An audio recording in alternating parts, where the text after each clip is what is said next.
Vice ganda nagpasaya ng madlang people sa Kasiguran, Sorsogon.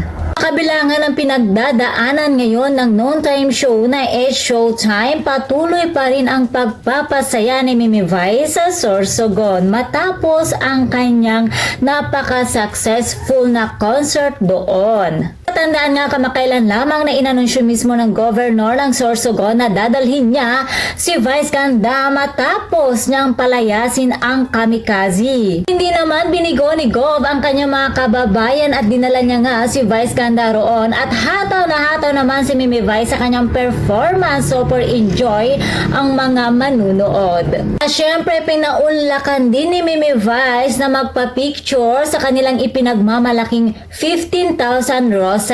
At tandaan nga na ito ata ang naging dahilan kung bakit hindi natuloy or pinalayas ang bandang kamikaze ni Gov, kasi nga parang nabastusan daw ata sila dun sa bandang kamikaze. Parang gusto nilang magpa-picture or parang 2 minutes lang naman daw ang iuukol pero hindi sila pinaunlakan ng kamikaze. Kaya sobrang saya ng governor ng Sorsogon dahil si mismong si Mimi Vice ganda ay nagpaunlak sa kanila para magpa-picture rito. At syempre kasama ni Mimi Vice ang kanyang kaibigan na si MC at Lassie. Ayan, super enjoy ang mga taga Sorsogon dahil hindi binigo ni Mimi Vice ang mga taga roon.